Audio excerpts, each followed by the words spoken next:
the immortal strain. Angels with rapture announce it, shepherds with wonder receive it. Sinner, oh, won't you believe it? Wonderful story of love.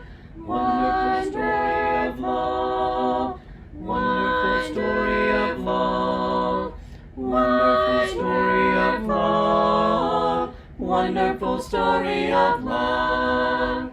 Wonderful story of love. Though you are far away, wonderful story of love. Still he doth call today, calling from Calvary's mountain. All right, so it starts off, and we'll read verses 1 through 4. If a man steals an ox or a sheep and slaughters it or sells it, he shall pay 5 oxen for the ox and 4 for the sheep.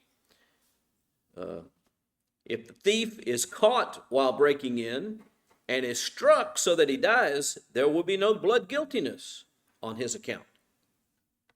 But if the sun is risen on him, there will be blood guiltiness on his account. He shall surely make restitution. If he owns nothing, then he shall be sold for his theft. If what he stole is actually found alive in his possession, whether an ox or a donkey or a sheep, he shall pay double. There is, well, we'll just break it down. There's a list here. Ox and sheep primarily. There's the interjection of donkey in the last list. What can we deduce from that? That up at the beginning he talks about sheep and oxen, and then at the end he says whether it's an ox or a donkey or a sheep.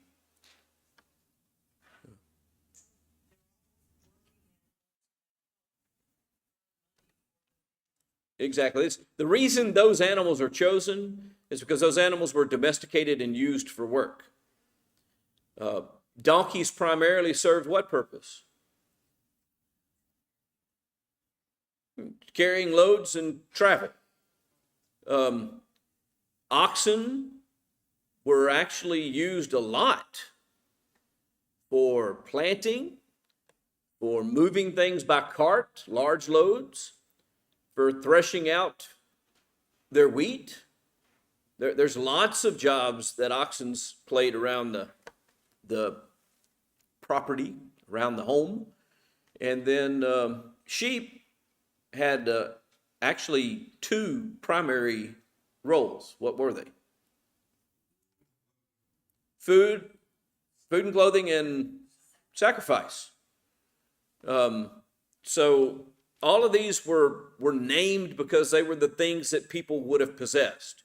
It's not intended, I don't believe, to be an exhaustive list, and therefore, if you had something that wasn't on this list, we'll move it to 19th century America, and it was a mule and not a donkey. Well, that doesn't count because it didn't say anything about mules. That's not the point. The point isn't, okay, these are the animals that are protected, none of the rest of them are. The point is, those are the most frequented domestic livestock that was owned at the time, and they stand as representative for all of those kinds of possessions. So if you slaughter it or you sell it, so you steal your neighbor's ox and you slaughter it. Why might you slaughter it, by the way? To eat it. So you steal your neighbor's ox and you slaughter it. You get caught. What are you obligated to do? Fivefold. You have to pay back the value of 5 oxes. Now, if it's a sheep, you only have to pay back 4-fold, which tells you that the ox played a more pivotal and important role in the household. Somebody might survive without sheep, but everybody had an ox. It's the only way you could plant. It's the only way you could thresh your grain. If you didn't have an ox, you were in a hard position, and then you get dealt with later on in this book as people who couldn't provide for themselves, and what he said about how they were to be treated. Anyway, that's a pretty steep price. 5 times the cost. That makes for an expensive meal, doesn't it? I don't know what the value of ox meat was on the market at that time, but to have to pay for 5 pounds for every 1 pound that you got, that's pretty expensive. And was that intended to be a deterrent? Yeah, obviously. That's the whole point. This was punitive in nature to discourage it. Now, let's fast forward into the 18th and early 19th century right here in our own country. What happened, for instance, once you get out west to cattle rustlers, people who stole people's cattle? They got hung. I mean, it's serious stuff. And it was serious stuff here too. If the thief is caught while breaking in and is struck so that he dies, there will be no blood guiltiness. Which is saying what? It's justifiable homicide, in other words. What we would call justifiable. We would say there's no murder here. You've done nothing wrong. You are protecting your property. But the sun has risen on him. There will be blood guiltiness. In other words, if you can see him and you know he's there, you know it's a human being, the way to respond to that is what? You don't kill him. If you do, that's another issue. That becomes vengeance and intentional. And so he dealt with that. He's got to make restitution. He gets caught, so he don't get away with anything, but he does have to make restitution for what he's done. And then look what it says in verse 4. If what he stole is actually found alive in his possession. So he hasn't sold it. He hasn't slaughtered it. Your animal is found living and alive, whether it's an ox or a donkey or a sheep, he shall pay double. So this is, again, clearly intended to be punitive. Because if it wasn't intended to be punitive, if you found it alive, what would you do? You just return the property. No harm, no foul. You got me. Here, have it back. It's yours. I'll admit that. Okay, you got your ox back. The ox isn't hurt. But it's intended to be punitive. So he had to pay double. If a man lets a field or vineyard be grazed bare, and lets his animal loose so that it grazes in another man's field, he shall make restitution from the best of his own field and the best of his own vineyard. Again, clearly to be punitive. I've got my livestock, they need to eat. I don't want them to eat off my pasture, so I send them to Howard's pasture. And they just eat it down to the dirt. Howard has lost what? Food for his animals. Or if it's his vineyard or his grain fields, his own food and his livelihood that he's going to sell. So that's a problem. If fire breaks out and spreads to thorn bushes so that stacked grain or the standing grain in the field itself is consumed, he who started the fire shall surely make restitution. If you start a fire and you don't control the fire and that fire ends up spreading and doing damage to someone else's crops, you got to pay for them. We still have laws like that on the books. Not those exact laws, but very similar laws. If you are burning leaves, well, you can't do it inside the city of Lafayette, so imagine you live outside the city. Let's put us at Greg's house.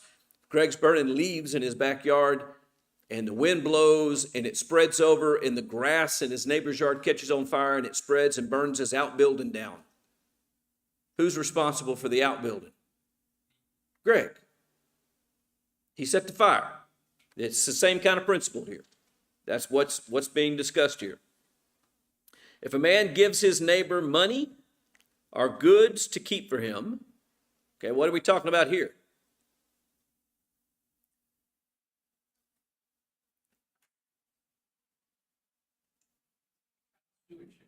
Yeah.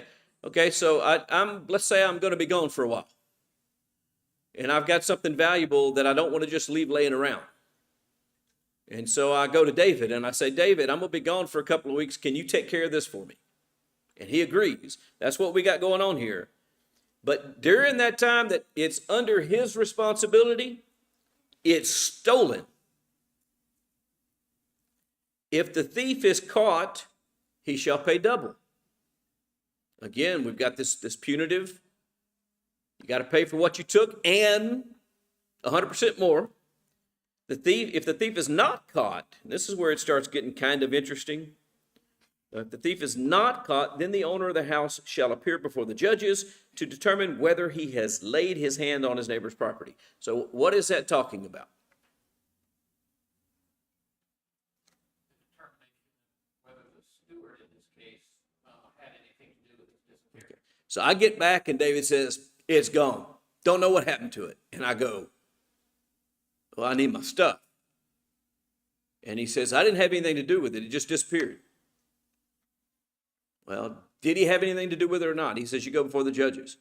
Some translations, by the way, may say you bring it before the Lord. It's kind of the same thing. I think it's the Greek Septuagint translation that says to bring it before the Lord. But that's the idea, is we got to actually take this to court.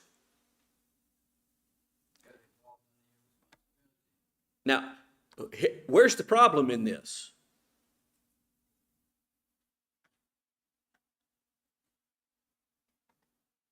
Who's going to testify? You haven't caught the person that took it, so that's out of the picture. So you've got the man who says, hey, I gave it to him and I came back and it's gone. And the man saying, hey, he gave it to me sure enough. I don't know what happened to it. Somebody must have broke in and stole it. They didn't have cameras. They weren't taking video. How do you prove something like this? This gets a little more complicated. So listen to what he says.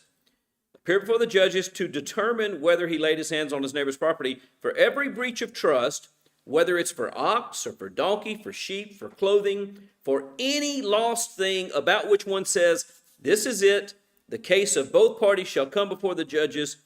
He whom the judges condemn shall pay double to his neighbor.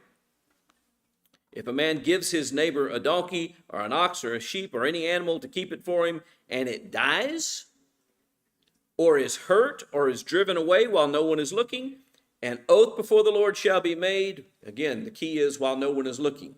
We have a string of verses here about things of which there are no witnesses. Now, hasn't done it yet, but eventually what is going to be the principle laid down by the law in terms of determining the truthfulness of a matter?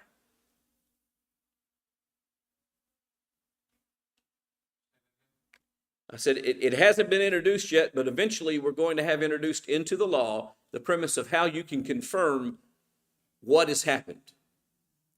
What did it require in order for you to decide that this is a reasonable conclusion of what took place? 2 or 3 witnesses. 1 witness did not suffice. Had to have 2 witnesses or 3 witnesses. Here's the situation, both of these things, there's no witnesses. What are we going to do about this? How are we going to determine?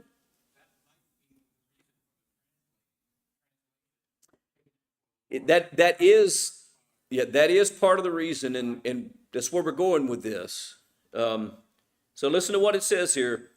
You take this one who's the one who it was in the charge of, and they take an oath before the Lord.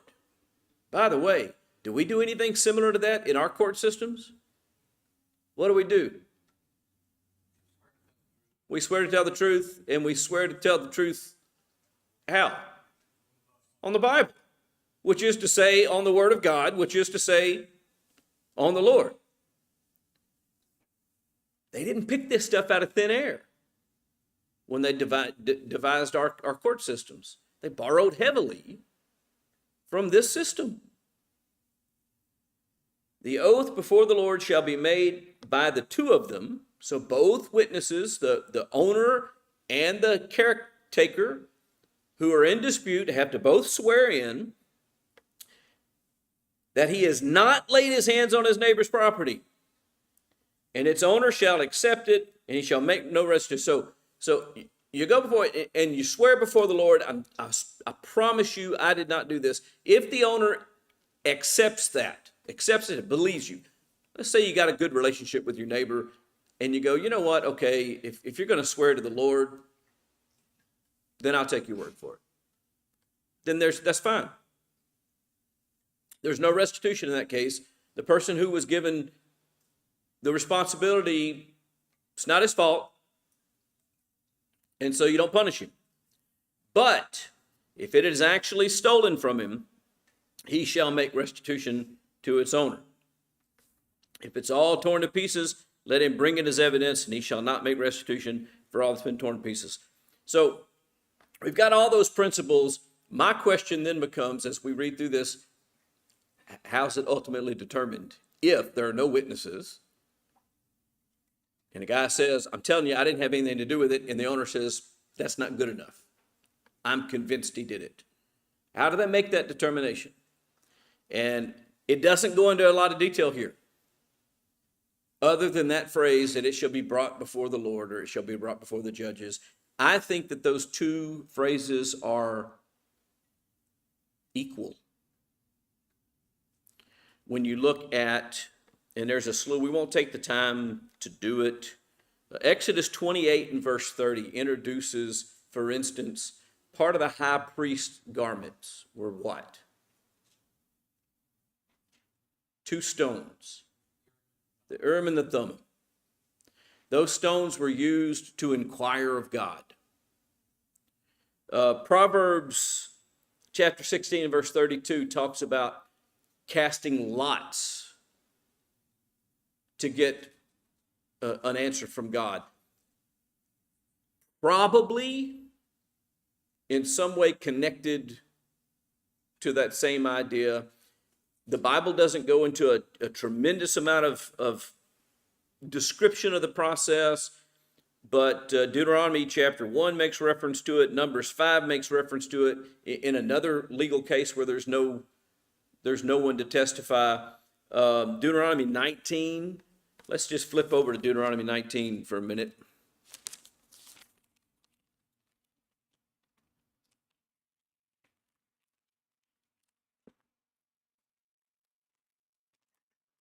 Going to be after Numbers every single time I turn over there. Deuteronomy 19, verses 16 through 19. Listen to what this situation says. If a malicious witness rises up against a man who accuses him of wrongdoing. Now, what's a malicious witness? A false witness. Someone who's lying. If a malicious witness rises up against a man to accuse him of wrongdoing, then both of the men who have the dispute shall stand before the Lord, before the priests and the judges, who will be in office in those days, and the judges shall investigate thoroughly, and if the witness is a false witness, and he has accused his brother falsely, then you shall do to him just as he has intended to do to his brother. Thus you shall purge the evil from among you. That last part of that is really, really, really powerful. So if I'm accusing Greg, let's say, of something, and the consequence of that thing is death, and it is determined that I am bearing false witness against him, what does that passage say happens to me? Whatever the punishment that I'm seeking for this, and it's determined that I'm not telling the truth, well, that comes back on me. You notice the phrase there that it comes before the Lord and the priests and the judges. This indicates some type of process and where there is an inquiry to God about who is telling the truth and who is not.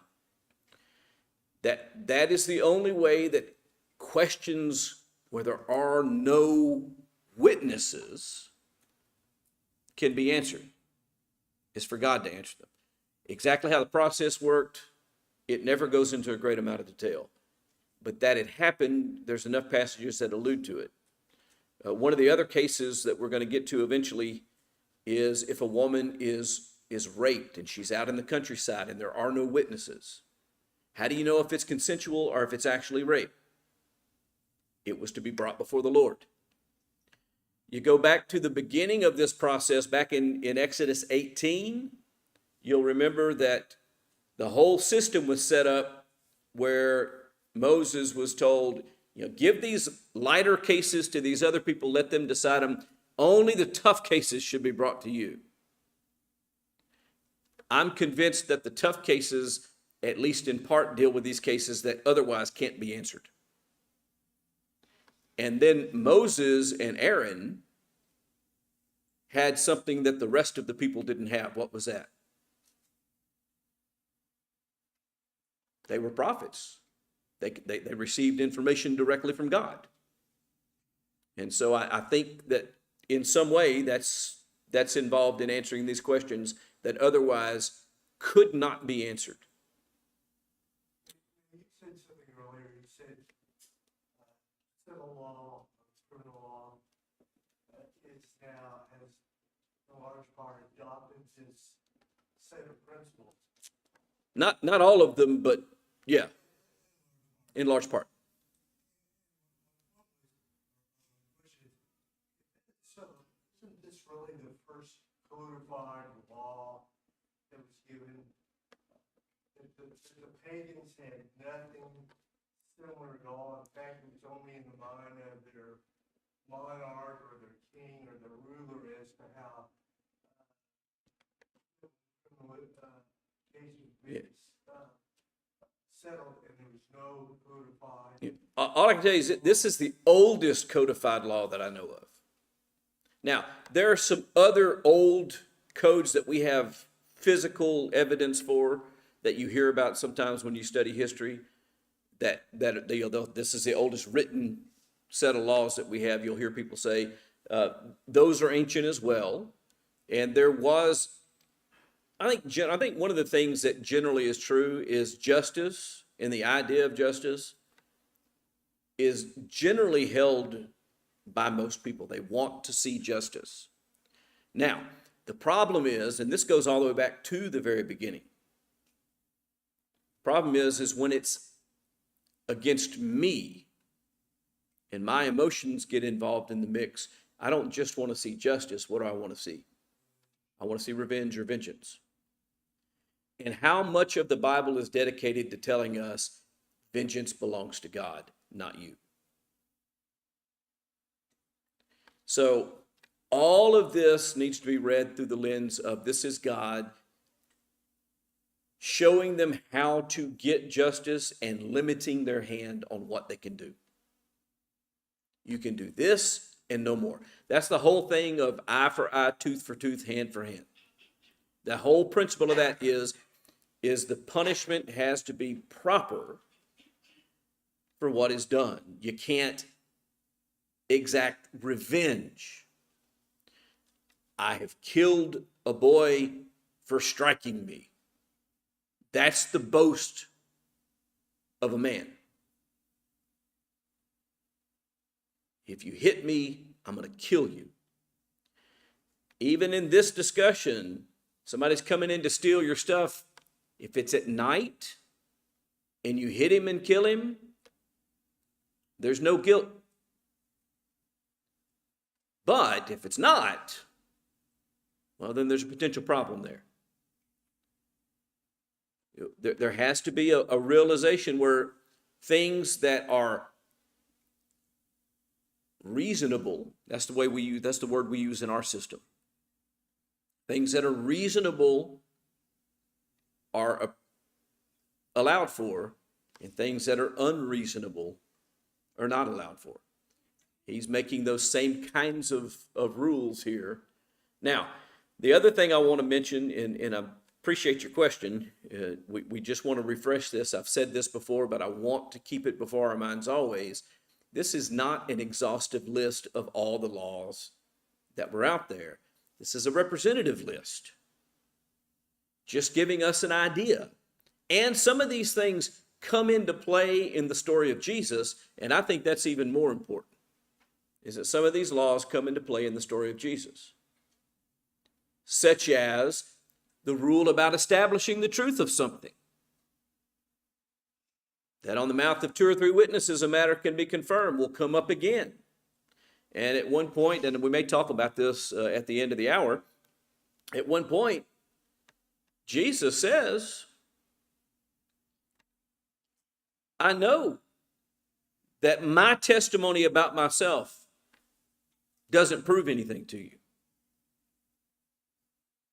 But did that change whether or not it was true? And the answer is no, it didn't change whether or not it was true. But it would change whether or not someone believed it. And so there were going to have to be other voices who testified to the identity of Jesus. And which voices were that?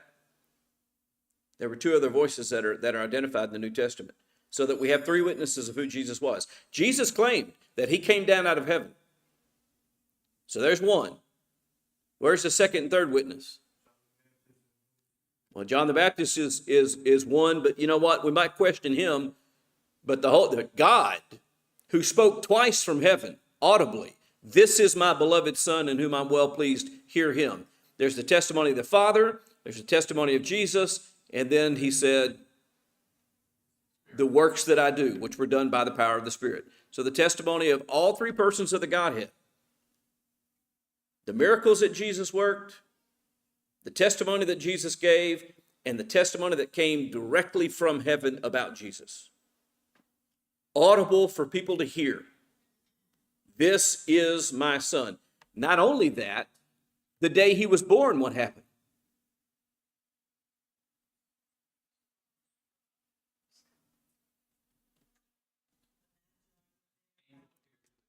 There were angels who sang about his birth. That also is heavenly testimony about who he was.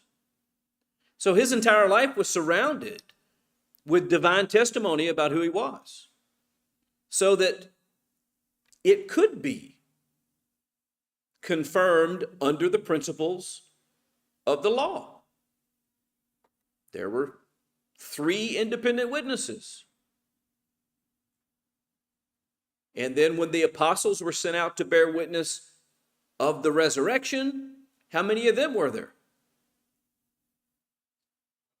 12, and eventually 13, and not one of them stood and bore witness as an individual either. What else happened?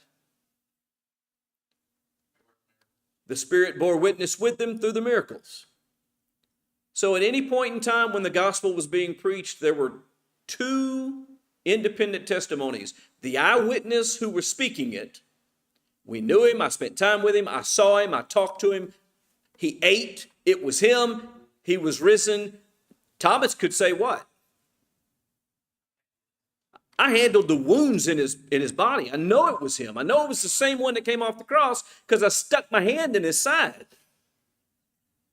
And also the testimony of the miracles that they were empowered to work by the Holy Spirit, which was God bearing witness with them.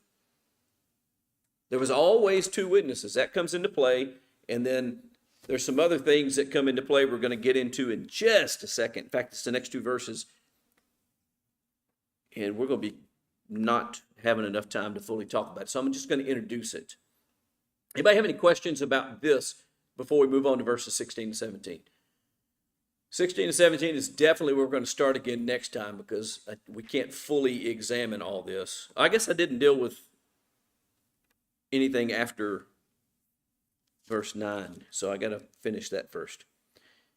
Oh, I kind of did, didn't I? Yeah, I got all the way down to it. If it dies while it's under their care, let's say I give somebody my ox to take care of while I'm gone, and it dies. If it was torn about by animals, what would you have? You would have a carcass with damage to it that was clearly by a wolf or something. And so you can prove, I didn't have anything to do with it, something got it. But what if there was no body? Did I kill it and eat it? Or did somebody steal it? Those questions have to be dealt with. And so that's part of what this is as well. If it can be found that the person who it was entrusted to had something to do with the loss, restitution was in order. However, if he rented it from me, so we're talking about the same ox and we're talking about the same guy, David, and the agreement was David says, look, I need an extra ox to do my fields. And I say, well, I'll tell you what, for 10 shekels a day, you can use my ox. And something happened to it while he had it. Listen to what verse 15 says. If its owner is with it, in other words, if I'm around, it's not on David, that's on me, he shall not make restitution. And then he says, if it is hired, it came for its hire. In other words, what? What's it saying? It's just the risk of hiring out your ox. I can't get paid by David for using my ox and then want to blame David for something happening to it. I get the hired price. That's what I get. So this is all property law kind of stuff that's setting down some parameters for when people get compensated and when they don't get compensated. And it's laying down some principles of fairness. Some of those principles, again, still come into play. If you rent a car and it gets a ding in a parking lot while you're using it, do you have to pay for that? Well, you don't have to do that, though. If it just gets a ding, what's that considered? That's just wear and tear. That's normal wear and tear that happens to a vehicle. You expect that to happen to a vehicle. A rock, you expect that to happen to a vehicle. However, if I'm negligent, if I don't put it in park, I leave it in neutral, and I get out of it, and it rolls across the parking lot and smashes into a brick wall, am I liable? Yes, that's when you want the insurance. That's negligence on my part. I'm responsible for that. I should have taken care of that. If I bring it back and it's sitting on their lot, and when I drove it and parked it and walked in to settle up everything, it was in the exact condition it was in before I took it, and one of the employees goes out there and hits it with another car that they're backing, is that on me?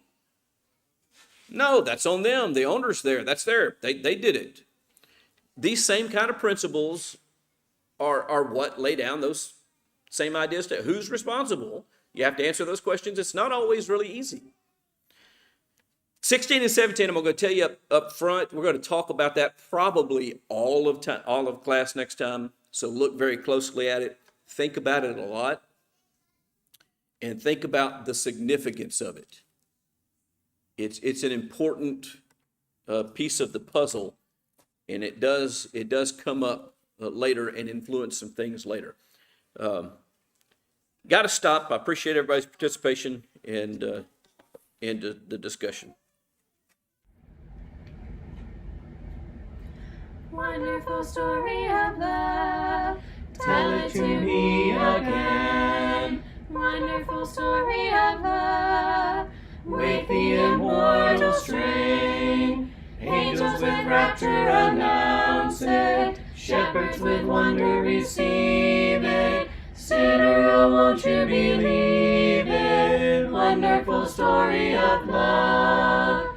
Wonderful story of love. Wonderful story of love. Wonderful story of love. Wonderful story of love.